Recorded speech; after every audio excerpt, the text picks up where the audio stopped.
lembram qual foi o assunto que nós falamos?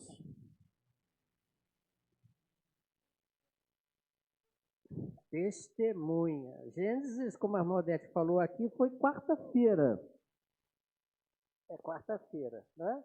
Nós estamos fazendo, para quem não sabe, estudo dos livros da Bíblia nas quartas-feiras. Começamos com Gênesis. E porque muita coisa a ser estudada, e é pedido de muitas pessoas, né? Nós temos a necessidade de continuar, vimos a necessidade de continuar. Então, quarta-feira que vem, ainda vamos falar sobre Gênesis. Né? Preparei uma apostila para os irmãos que desejarem, está com a irmã Marisa. Quem desejar pegar, pegue. Com ela, uma cópia, e leiam bastante Gênesis, porque Gênesis é muito rico e tem muitas coisas para nos falar. Mas domingo passado nós falamos sobre o quê? Quem lembra? Alguém falou agora há pouco. Repita. Ser testemunha. Então vamos ler e dar a sequência hoje na segunda parte do versículo de Atos capítulo 1, versículo 8. Atos capítulo 1, versículo 8. Nós vamos falar sobre a segunda parte. Lembra os irmãos que estavam aqui e aqueles que não estavam? Esse versículo vai servir para nós. Obrigado, irmão. Esse versículo vai servir para nós hoje também, assim como foi de domingo passado, e domingo que vem, se Deus nos abençoar, se não, por causa da programação também do dia da semana que vem, da mulher, né? Dia 8 de março. Mas receberão, diz o texto, ou recebereis, a virtude do Espírito Santo que há de vir sobre vós, e ser-me-eis testemunhas, tanto em Jerusalém como em toda a Judéia e Samaria e até os confins da terra. Estamos entrando no mês de missões, né, pastor Isaías? Pastor Isaías, ele passou nas classes, deixou com os irmãos uma folha, né, para ele poder gerenciar a questão das ofertas e participação das nossas classes. E de noite teremos a abertura da campanha de missões mundiais. Então não faltem e vamos participar, vamos nos envolver, até porque nós temos que ser testemunhas de Deus. Quando eu falei semana passada, não vou repetir tudo, evidentemente, né? Dr. Lucas, quando começa escrevendo esse versículo, ele diz receberão. A palavra, apesar de estar no futuro, porque ainda ia acontecer para as pessoas ali, os discípulos e os seguidores de Cristo, assim como também lá em Mateus, nós lemos, Mateus 24, 40, não vamos ler de novo, quando Jesus Cristo falando sobre o seu retorno para buscar a sua igreja, ele diz lá que serão tomados, não sei se você lembra, né, serão tomados, um será deixado e outro será levado, estarão dois no campo, lembra disso? Pois então, apesar também do mesmo verbo lá escrito no futuro estar, é algo para Deus presente. Então, ele está dizendo, em outras palavras, o seguinte, a palavra grega aqui é exatamente isso, lambano, ou paralambano. Essa palavra quer dizer que ele tomou, é algo presente, você já foi tomado, né, por Deus, com uma missão. Falamos semana passada que para que essa missão possa acontecer, para que você e eu possamos, então, exercer a nossa missão, o Espírito Santo, viria e, então, dessa forma, nos revestiria de poder para que nós pudéssemos ser, né, testemunhas. Falamos sobre isso, a questão do poder, né, e se alguém desejar saber o que foi estudado, que não estava aqui semana passada, né, na internet tem a mensagem, né, e se quiser eu até dou a cópia depois para os irmãos da mensagem. E hoje nós vamos falar exatamente sobre a virtude do Espírito Santo. Quando o Espírito Santo descer sobre vocês, quando ele vier. Vamos pensar nessa parte do versículo. Muito bem. Nessa parte do versículo, temos que entender, pelo menos aqui, duas palavras, que você sabe naturalmente o que elas significam, o que elas significam para nós. Mas, como vocês sabem, né, e quem não sabe passa a saber hoje, eu gosto do grego, do hebraico, né, e esse negócio diz muito mais do que simplesmente a palavra em português. Quando ele diz descer, O que você entende por descer? Bem bonito, né? Descer para baixo, né? Descer. Muito bem. A palavra grega, que traduzida por descer, também é descer. Mas ela tem um sentido um pouco mais profundo. Descer agindo. Você, quando desce uma escada rolante, você age, por exemplo. Né? Você para, né? Deixa ela te levar, né? É lá embaixo.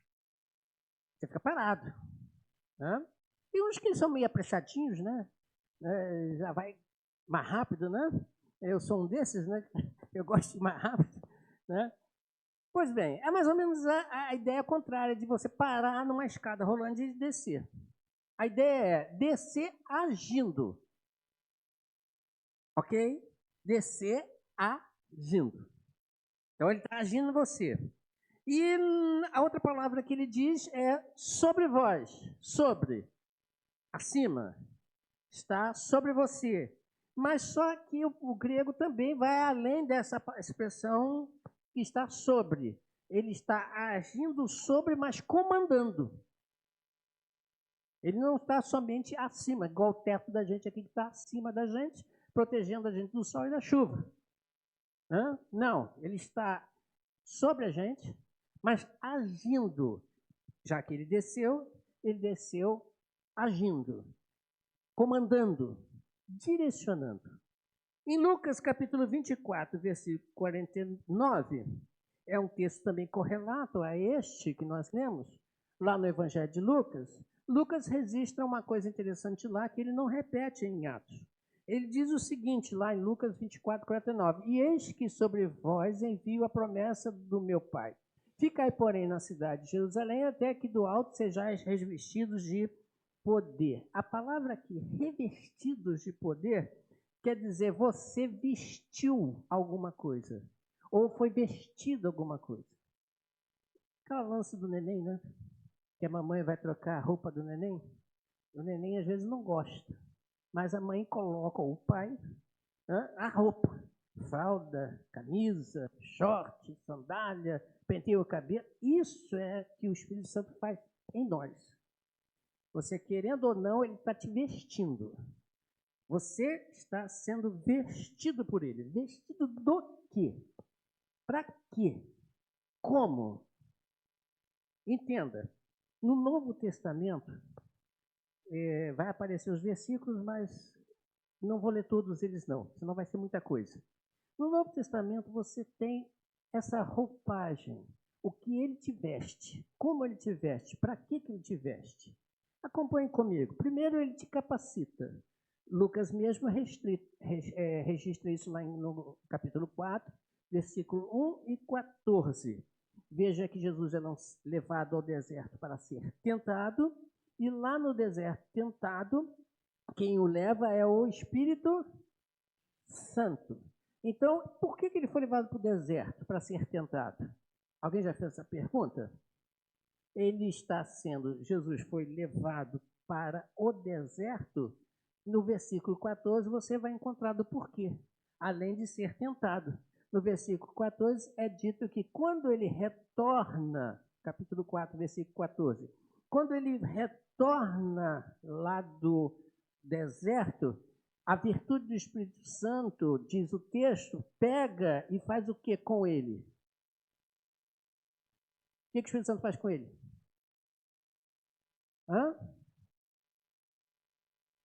Não conseguiu, entendeu? Ele foi levado ao deserto, foi tentado, depois que ele desceu do deserto, que ele voltou lá do deserto, que ele passou por aquela tentação, ele começou a fazer o quê? Agir. Ele começou a agir. Mas Jesus Cristo não é Deus? O Espírito Santo também não é Jesus Cristo? Como é que é esse negócio? Não, existe uma ordem. E daqui a pouco eu vou falar mais sobre isso. No trabalho de Deus. Não é chegar e acontecer. Não. Existe uma ordem. Existe um cronograma. Existe uma agenda que Deus utiliza para que as coisas vá assim acontecendo. Veja isso na própria criação do mundo. Ele poderia dizer, haja tudo e houve tudo. Não poderia? O que você acha? Ou você não crê que isso é possível?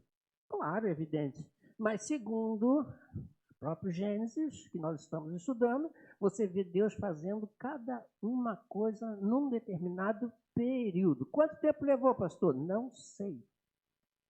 Mas com certeza 24 horas não foi. Porque o tempo não existia ainda. Foi existir bem depois. Pode ter sido uma era, pode ser séculos, pode ser ali milênios, né? Pode ter sido, não sei, a Bíblia não fala. Mas existe uma ordem, tudo na Deus tem ordem. Então o Espírito Santo, Jesus Cristo, veio e aqui ele foi capacitado pelo Espírito para poder exercer o seu trabalho. Foi revestido de poder. Poder do Espírito Santo.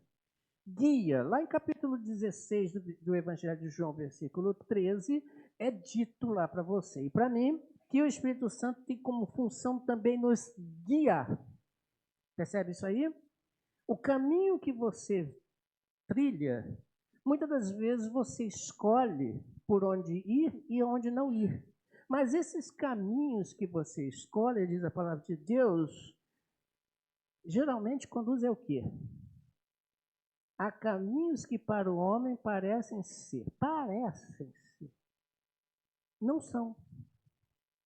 Então, para que você viva uma vida realmente digna, que seja testemunha fiel de Deus, você precisa ser guiado. Eu não sei amanhã, eu não conheço o amanhã, mas eu sei que Deus está me guiando através do Espírito Santo. Se você fizer sempre essa pergunta, tipo Davi, é para ir?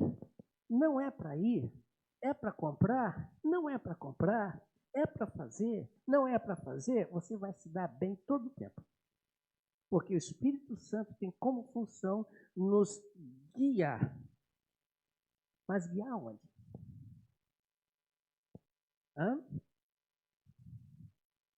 Guiar na verdade. Na verdade. O que é a verdade? Jesus Cristo. A palavra dele. Ainda em João capítulo 14, versículo 26, o Espírito Santo tem uma outra função. Qual é a função? Consolar. Nós passamos problemas? Preste atenção na pergunta. Quem não passa por problemas, levante a mão. Ainda bem que ninguém levantou. Todos nós passamos por problemas. Problemas financeiros, problemas de saúde, problemas psicológicos, problemas, né? E inclusive espirituais. Todos nós passamos por problemas. Agora pergunto a você, como vamos resolver aquilo que para nós muitas das vezes é impossível? Como é que vamos resolver isso? Através de quem? Do Espírito Santo. Calma, meu filho. Fique tranquilo. Está tudo sob controle. Então o Espírito Santo está me consolando, está te consolando nessa vida que nós passamos, nas dificuldades que nos passamos. E além de consolar, o texto também diz outra coisa. Faz o quê? Ensina. Mestre. O grego aqui é justamente de mestre, didáscalo. Ele vai nos ensinar. Ensinar o quê?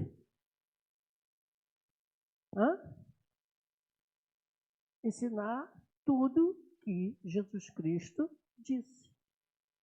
Vai ensinar a palavra. É Ele que nos ensina. Veja, nós, daqui a pouco vamos falar também sobre isso, nós também ensinamos, por exemplo, o pastor está falando, o professor está falando, o mestre está falando. Está ensinando, não está ensinando? Tá, mas ele não está ensinando da cabeça dele. Porque no dia que ele estiver ensinando coisas da cabeça dele, ele está deixando de lado os ensinamentos do Espírito Santo para dizer o que ele acha, o que ele pensa. Por isso, quando às vezes eu faço isso, eu falo, isso sou eu que estou pensando, eu que acho. A Bíblia não fala nada. Eu deixo bem claro o que eu estou pensando e o que a Bíblia está falando. Então, o perigo que muitas das vezes nós corremos é exatamente esse, quando deixamos de buscar aprender de Cristo através do Espírito Santo. Porque é Ele que vai nos ensinar, não sou eu. É Ele que vai nos ensinar. Ele é o nosso mestre, Ele é o nosso professor. E, além disso, 2 Tessalonicenses, capítulo 2, versículo 13, temos lá mais uma função do Espírito Santo. Qual é a função do Espírito Santo aqui? 2 Tessalonicenses 2, versículo 13. Qual a outra função do Espírito Santo? Santificar. Santificar. Você e eu estamos num processo de santificação. Mas esse processo de santificação não é um processo que eu e você criamos. No passado até tinha algumas ideias, e hoje também, né? Mas tinha, por exemplo, ideias sobre comportamentos que eram comportamentos humanos. Isso, quando eu digo no passado, até no tempo de Cristo mesmo. Você lembra quando Cristo usa a expressão pelas suas vãs tradições fazia o quê? E validavam as Escrituras. Por quê? Porque eu posso criar aqui, por exemplo, olha, irmãos, a partir de hoje, todo mundo não pode usar vermelho. Coitado das irmãs. Olívia, que está de vermelho, Manonci de vermelho, tem mais alguém de vermelho aqui? Não, aquilo ali não é vermelho, não, né? Porque vermelho é cor do diabo. Eu posso falar isso? Eu posso falar. Mas está na Bíblia? Não. Isso é uma tradição minha. Inclusive eu estou de vermelho. Obrigado. Oh, meu Deus. Cor do diabo. Percebeu? E às vezes nós entramos por tradições humanas que invalidam a palavra de Deus. Mas quem vai me santificar não sou eu, a mim mesmo. É o Espírito Santo em mim, me levando, me conduzindo, me ensinando dentro das Escrituras, fazendo com que eu me lembre das coisas que está ali escrito e registrado. Romanos capítulo 8, versículo 13. Olha o que Paulo fala. Se você viver segundo a carne, o que vai acontecer contigo? Vai morrer. Então, se eu estipular para mim tradições que eu acho que são válidas, eu vou morrer. Não vou conseguir chegar ao processo completo. Por que eu não vou conseguir chegar ao processo completo? Aqui, morte não significa morte somente espiritual, mas também física. Do dia a dia. Que eu vou entrar em contradição comigo mesmo. Vai chegar um momento que eu vou errar. Vou cair. Mas se eu viver, se eu me deixar levar, se eu me deixar conduzir, e se eu aprender das coisas que o Espírito Santo tem para me ensinar, o que vai acontecer comigo? Eu vou aprender, mas vai acontecer o que comigo? Vou viver uma vida diferente. Tem pessoas, não sei se acontece isso contigo, mas tem pessoas que quando você olha, parece que aquela pessoa tem uma vida totalmente diferente da minha, no sentido assim, nossa, como é que ele consegue, né? É uma vida assim diferente, não sei nem dizer o que. É uma paz, é uma tranquilidade, é uma segurança, né? Já viu assim? Já aconteceu isso contigo alguma vez? Pois é. Muitas das vezes isso acontece porque essas pessoas elas não estão vivendo segundo a carne, as suas próprias religiosidades. Aliás, digo eu, de noite ainda vou falar mais sobre isso, a religiosidade é um problema sério nas nossas vidas. Não digo igreja, eu digo nas nossas vidas. Religiosidade. Você não vive religiosidade, você vive Cristo. É diferente. Você não vive cristianismo. Cristianismo é sistema de religião. Você vive o caminho de Jesus Cristo. É diferente. Não tem nada a ver uma coisa com a outra. Ok? E caminhando, sexta e última, o Espírito Santo, como ele age, ele também dá a cada um de nós tarefas, dons. Você conhece isso? Em 1 Coríntios, capítulo 12, versículos 7 e 11, a 11. Isso aí a gente precisa ler com calma. Na primeira carta de Paulo aos Coríntios, capítulo 12, versículo de 7 a 11, você vai encontrar aqui uma listinha que o Espírito que Paulo coloca, e daqui a pouco nós vamos ver outra, né? de capacitações que o Espírito Santo dá a todos nós. Mas a manifestação do Espírito é dada a cada um para o que for, grave essa expressão, dada a cada um para o que for útil. Significa dizer o quê? Que todos nós aqui, se somos filhos de Deus e estamos revestidos pelo Espírito Santo, cada um de nós tem o quê? Uma utilidade. Então, não existe aquela coisa de velha, né? Ovelha. Já ouviu essa expressão que a Odete falava? Coisa rica. Ovelha. Ovelha velha. Não existe esse negócio. Todo mundo é útil. O dia que você deixar de ser útil, Deus vai te levar. Porque a um, pelo Espírito, é dada a palavra da sabedoria. A outro, pelo mesmo Espírito, a palavra de ciência. A outro, pelo mesmo Espírito, a fé. E a outro, pelo mesmo Espírito, os dons de curar. A outro, a operação de maravilhas. E a outro, a profecia. E a outro, o dom de discernir os espíritos. E a outro, variedade de línguas. E a outro, interpretação de línguas. Mas um só e o mesmo Espírito opera todas essas coisas, repartindo particularmente a cada um como quer. Quem quer? Quem quer? O Espírito Santo. Grave isso também. É ele que dá a cada um como ele quer. Como ele quer. A pergunta que eu faço é: o que você tem feito com o que ele te deu? Hã?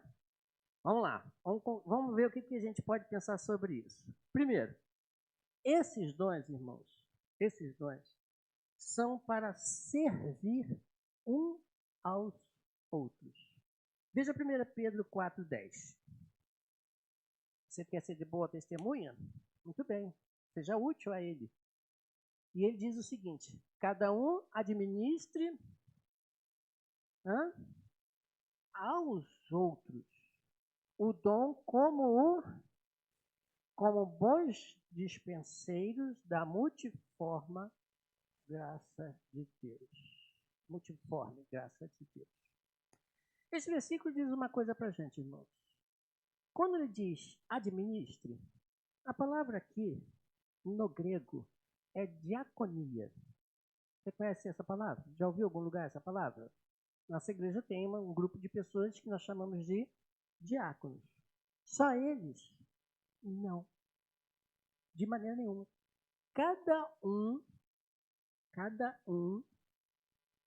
exerça o diaconato. E o que é diaconia ou diácono? É aquele que faz o quê? Serve. Serve a quem? A quem precisa? Os necessitados. Ou, em outras palavras, tem pessoas que o Espírito Santo chega e diz assim: você, não vou dar nome não, eu quero que você sirva aquele que tiver com dificuldades ou necessidades de qualquer coisa. Não é só mesa, comida, é de qualquer coisa.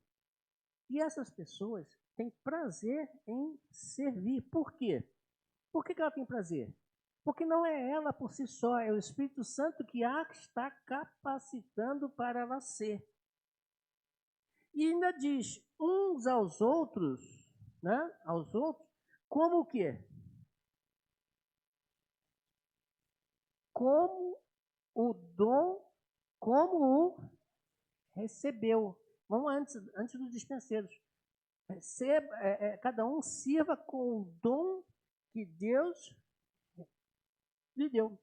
A palavra dom aqui, irmãos, não é igual lá atrás que a gente estudou semana passada, dínamos, que é poder de fazer e gerar. Não. A palavra aqui é carisma. É a mesma palavra traduzida no grego para dom. Essa palavra significa, eu estou te dando um presente, o privilégio de ser. Você está entendendo o que eu estou dizendo? Eu estou te dando um presente. Você não merece, mas eu estou te dando um presente para ser. Para que você possa ser um bom servo, um bom testemunho a dar àqueles que estão a seu redor. Mas agora sim, ele diz, como bons o quê? Dispenseiros. Você sabe o que é um dispenseiro?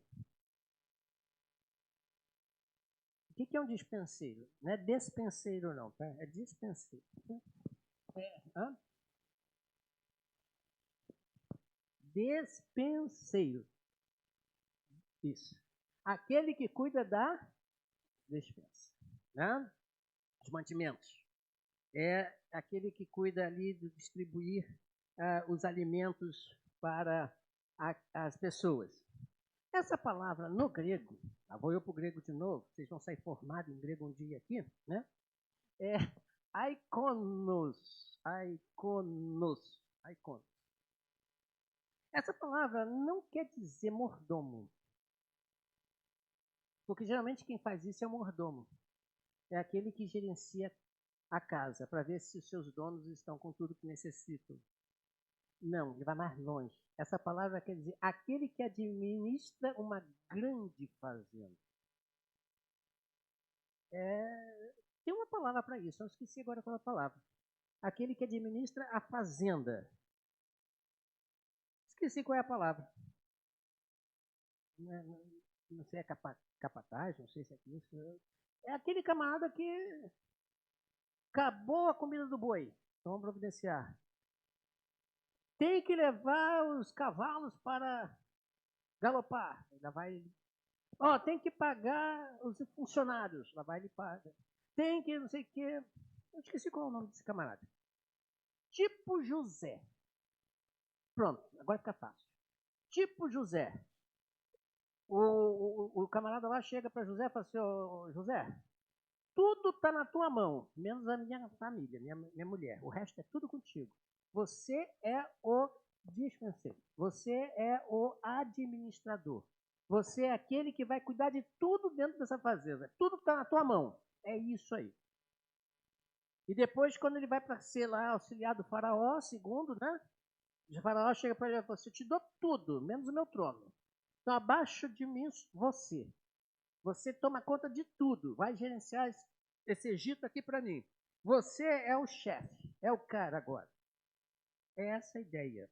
Então, o que ele está querendo dizer para você? Cada um que recebeu com o presente de Deus um talento, alguma coisa para que possa servir ao outro, você deve fazer de tudo para fazer com que tudo possa acontecer. E com coração amável. Hoje eu tive o desprazer de ver duas coisas que eu fiquei chateado. Duas coisas. Não vou dizer o que para não pegar. Ih, está falando de alguém. Fulano. Não vou dizer. Porque são coisas bobas, simples, que qualquer um pode fazer. A pergunta é, por que não fizeram? Não quero saber do porquê não fizeram. Mas não foi feito. Mas não sou eu que é responsável por isso ou por aquilo. Não, não é isso que a Bíblia está nos ensinando. Cada um de nós recebeu de Deus um presente, a capacidade de fazer com que o outro, o que você está fazendo para o outro, né, fazendo com que a coisa funcione. Independente do que você foi eleito ou não. A pergunta que eu vi essa semana, que amei essa semana, né? O que você é na igreja quando não tem um cargo? Isso todo mundo tem que ser. Eu estou falando o que você é na igreja quando você não tem um cargo. Eu não sou da limpeza, então não vou limpar. Eu não sou do não sei o que, então não vou fazer. Eu não sou do que... Isso. Crente bancário. Só quer receber e não fazer nada. Ou seja, em outras palavras, Cada um de nós é responsável pelo outro para que o outro não tenha falta no que necessita para trabalhar. Tal função de trabalho é um privilégio de Deus no seu reino. O que você precisa para você funcionar melhor? Outra coisa interessante sobre esses dons. Leia comigo Romanos capítulo 11, versículo 29. Romanos 11, versículo 29 diz o seguinte: porque os dons e a vocação de Deus são sem arrependimento. Quem tem a nova versão NVI, essa palavra aqui foi substituída pela palavra irrevogável. O versículo na nova tradução internacional diz assim: porque os dons e o chamado de Deus são irrevogáveis. O que é uma coisa irrevogável? Não volta, não tem como ser tirado, não tem como perder. É irrevogável. Ou seja, o presente que Deus te deu, de você ser e poder fazer para que o outro também faça esse chamado, e a palavra chamado aqui, que ele traduzido como vocação, esse chamado aqui é a ideia de igreja. A palavra grega aqui é eclesia. Alguém já deve ter ouvido essa palavra. Eclesia, igreja, chamados para fora, chamados de um lugar para o outro para fazer alguma coisa. Então Deus te chamou para fazer. Não dependa do outro. Faça o que tem que fazer. Ah, mas eu não concordo. Meu filho, quem tem corda é piano, é violão, é violino, e você não tem corda. Tá? Qualquer um. Qualquer um. E outra, se Deus te chamou, Ele quer que você faça. E Ele não vai tirar isso de você. Se Ele te deu um talento, se Ele te deu um dom, se Ele te deu uma função, faça. Um dos problemas que nossas igrejas enfrentam é justamente esse. Não vou fazer mais.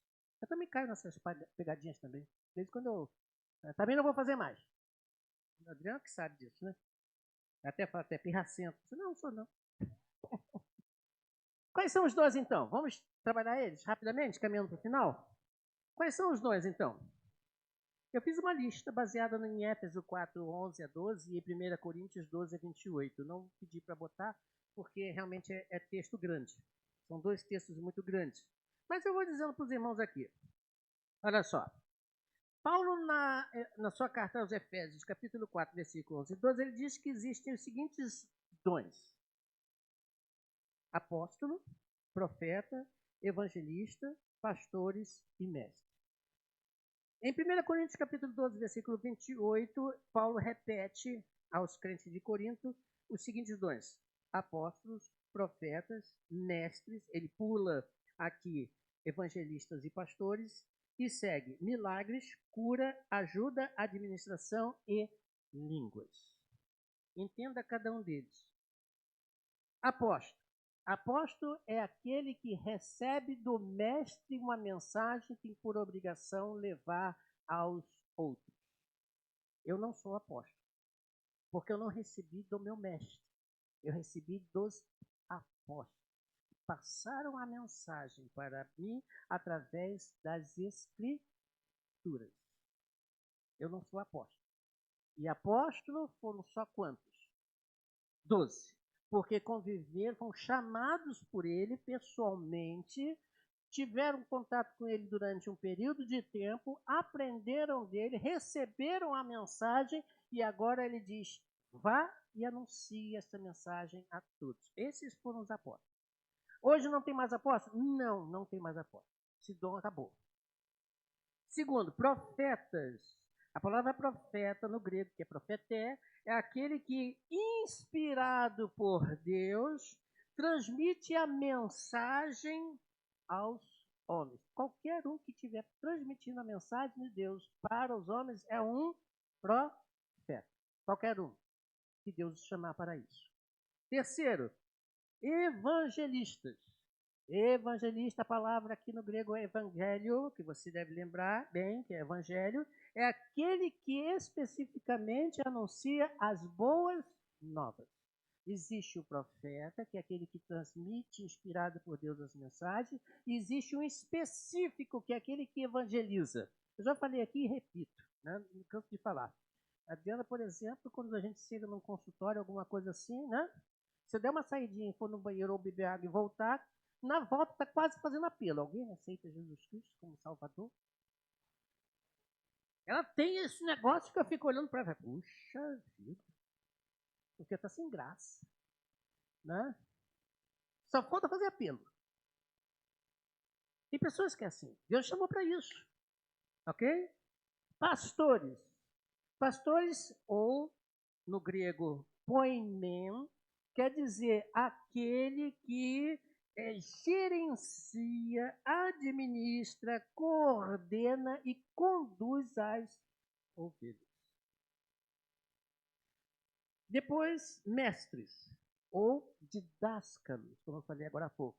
Aqueles que têm por Deus o chamado para poder instruir, ensinar. Põe para pregar não, que não vai funcionar. Ele não sabe isso não. Fala muito bem, dá uma aula maravilhosa, é excelente. E não precisa ser formado em pedagogia nem qualquer coisa desse tipo, não. É Deus que dá. Depois, milagres, que vem da palavra dinamins, quase no grego dínamos, né? Que é a mesma palavra praticamente, só que em outra conjugação. É o poder de fazer. Cuidado com a palavra milagres, que muitos pensam em coisas como cura ou coisa sobrenatural. Não é. É o poder de fazer. Poder de fazer. Por exemplo, se você pedir para eu construir uma casa, você vai se dar mal, vai gastar todo o seu dinheiro e no final das contas eu estou arrebentado e você perdido, porque perdeu o dinheiro todo e a casa não saiu do chão. Dá licença. Por quê? Porque eu não tenho poder de fazer isso. Por mais que eu saiba alguma coisinha lá, muito pouco, mas eu não tenho condições de fazer isso. Não adianta. Mas pede para eu tocar um piano. Eu tenho o poder de fazer. A palavra grega aqui, ele está dando a ideia, não é que você tem que fazer milagre de levantar um aleijado. Não é essa a palavra. É o poder de fazer, seja lá o que for. Se você tem capacidade para fazer e não faz, peca. Aquele que sabe fazer o bem, diz o versículo, e não faz, peca. O que é bem? É praticar o bem um aos outros? Também. Mas é poder de fazer. Se você sabe fazer e não faz, peca. Porque Deus te colocou isso. Depois, cura. Cura, que é iama. Quase aquele animal, né? Iama, né? É. Iama, no grego. Aquele que tem a habilidade de ser médico. Respondi? Muito obrigado. Cura não é curar como muitas pessoas falam, até porque eu não curo ninguém. Quem cura alguém é quem? É Deus. Se ele quiser curar, ele cura. Se ele não quiser curar, ele não cura. Ponto. Eu sou o intermédio. Como assim, pastor? Ora, se tem alguém doente, eu vou lá e oro por ele. Tem gente que tem uma habilidade terrível quanto a isso. O que ele está usando? Qual o dom que ele está usando? Ima, e ama. Ele está orando pela pessoa ficar curada, se for da vontade de Deus. Ele tem jeito para aquilo, eu não. Quem já fez capelania hospitalar? Hoje eu estou ruim, o grego que está confundindo. Quem já fez sabe que é muito bem isso. A pessoa tem uma habilidade de entrar no hospital e trabalhar lá dentro com pessoas, né? Eu não tenho. Me chama não que eu vou passar mais mal, porque eu vou ver tanta gente ruim lá, pronto, sair dali direto para o psiquiatra. Foi maluco, né? Depois ajuda. Esse aqui, olha, irmãos, quando eu li esse daqui com mais atenção, fiquei quebrado. Ajuda vem do grego antilepis, que quer dizer aquele que tem capacidade de auxiliar. Só isso. Aquele que tem a capacidade de auxiliar. Se você pode auxiliar a alguém e não auxilia, você está fazendo tudo errado. Só isso. Só isso. Ah, mas eu não fui eleito para isso. Ué, onde está escrito na Bíblia que tem que ser eleito? Olha só como a religiosidade quebra as coisas. Não, mas nós temos que passar pela Assembleia para ser eleito a pessoa, para ela poder fazer. Se ela pode fazer, faz. Não precisa ter um nome escrito num livro de diretoria administrativa, um cargo remunerado. Não precisa. É um talento de Deus ajudar. Outro, administração. Ou seja, aquele que sabe governar, aquele que consegue coordenar as coisas. Deus te deu esse talento. Administre. Seja José na vida. Administre tudo. Lembra que eu falei? Lá atrás? José administrou a casa de Potifar. Lembra que eu falei isso? E por final, línguas. Essa palavra aqui, muito mal traduzida em algumas igrejas aí, essa palavra não quer dizer línguas estranhas, até porque não existe esse versículo, línguas estranhas, na Bíblia, tá?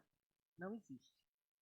A palavra que algumas Bíblias em português está escrito línguas estranhas, essa palavra estranha está em itálico, ou seja, aquela letrinha caída.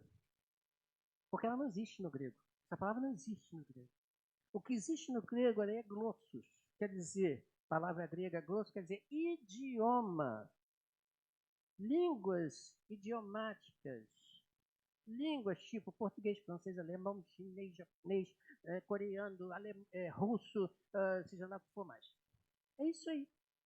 Tem Deus, tem pessoas que Deus dá esse talento de falar em outros idiomas. Né? Em outros idiomas. Em vários idiomas. Esquece isso. Bom, e para concluir? Para que isso tudo? Para que isso tudo aí?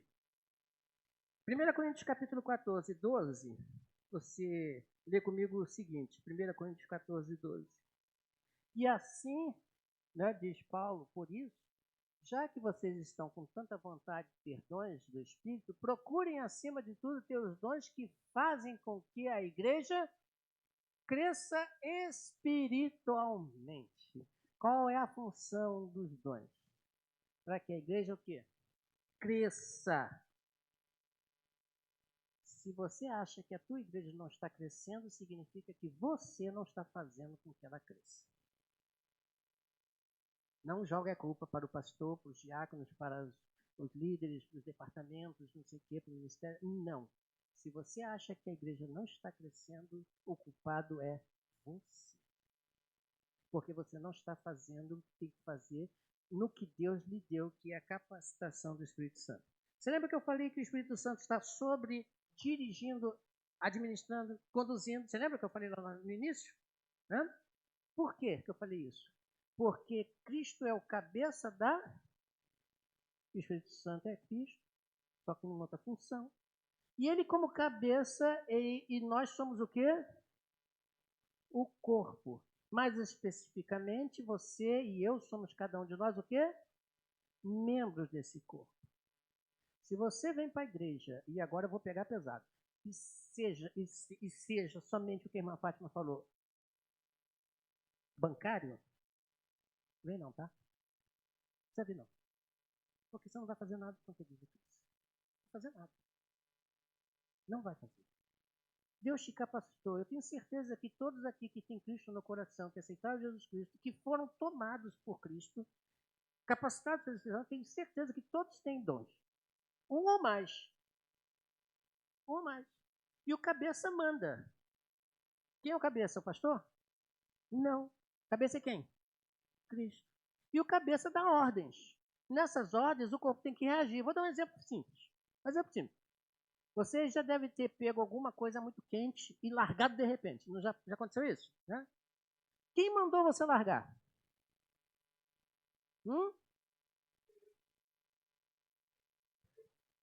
A tua cabeça mandou você largar.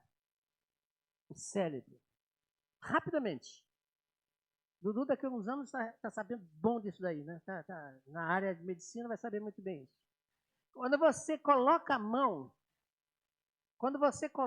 mão em qualquer coisa que você sinta que está errado, os sensores que você tem no corpo vão mandar através de nervos para o cérebro, lá dentro, medula, lá dentro, não a medula espinhal, lá dentro que é também parte do cérebro, lá dentro ele vai dizer como rápida resposta, largue.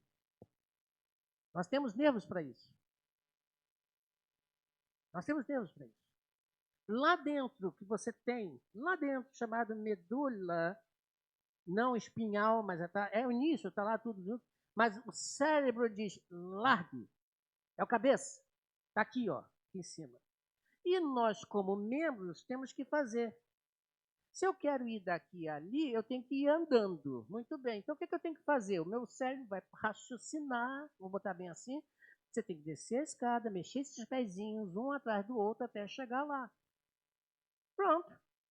Não é o pé que vai decidir isso. É a cabeça. É o meu cérebro. É aquele que comanda todo o meu corpo. Todo o meu corpo. Então, você, como parte do corpo de Cristo, obedeça à voz de Cristo. E eu digo, não seja um crente bancário. Vou usar agora essa palavra da irmã Fátima que eu comprei para mim. Né? Não seja um crente bancário. Ah, mas eu não fui eleito. Eu vou bater nessa tecla. Não interessa. Porque existe o dom do auxílio. Aquele que auxilia aquele que trabalha. Ah, mas eu não concordo. Ah, eu sei que não concordo. Tem coisas que a gente faz que o corpo sente, mas tem que ser feito. Concorda comigo ou não? Quer ver um exemplo, irmão André, que trabalha nessa área aí muito bem, né? Está lá no TAF da vida. Né? Tem que fazer isso em tanto tempo. Essa corrida em tanto tempo. Você tem que fazer. O corpo começa a reclamar. O corpo começa a doer. O cérebro diz, para, pelo amor de Deus, que está doendo. Mas eu não posso parar. Posso? Não, né, irmão André? Não posso. Tem que ir até o final. Meu filho dizia uma coisa interessante. Quando o corpo não aguenta, a moral sustenta. Mais ou menos isso. Às vezes tem coisas que você tem que fazer. Tem que fazer. A cabeça diz, é necessário, tem que acontecer. Mas o corpo está dizendo, estou cansado, já está doendo tudo quanto é canto, mas tem que fazer. É importante fazer. Mesma coisa a igreja. Cristo diz, cada um tem a sua função. Obedeça, faça, seja o que tem que ser. Porque se você não for, você não será testemunha de Cristo como Ele quer que você seja. Afinal de contas, Ele está dizendo para você aonde você vai ter que ser testemunha. Nós lemos isso, você lembra isso lá no primeiro versículo, nós lemos, que é os confins da terra. Semana que vem, se Deus me permitir, se não nessa ou outra, eu vou concluir ser testemunha onde? Ser testemunha onde? Então, nós falamos, semana passada, que nós recebemos o poder, a virtude, a capacitação para ser testemunha. Trabalhamos bem isso aí. E hoje nós falamos que você é capacitado pelo Espírito Santo para agir de maneira eficiente para o crescimento da igreja. E semana que vem vamos falar onde ser testemunha. Como é que eu sou testemunha lá? Né? Em que lugar? Como você testemunha? Então nós precisamos entender isso. Se Deus te chamou, faça. Não interessa se gosta ou não gosta. Ele está te chamando, é irrevogável, ninguém pode tirar. Então, e não deixar pelos outros. Isso aí. Se você vê alguma coisa que não está bem, faça. Né? Faça. A gente ensina os nossos filhos a fazer isso, não ensina? Os papais aí? Né? E os futuros papais também vão aprender isso. As crianças geralmente deixam os brinquedos tudo espalhados, não é isso? Não acontece isso? Ou só aconteceu isso na minha casa? Né? Né, irmão? Bom, aí tá rindo. Às vezes crianças deixam tudo espalhado, né? Aí vem a mãe e fala assim, não, deixa, ele vai brincar amanhã de novo. É assim que funciona?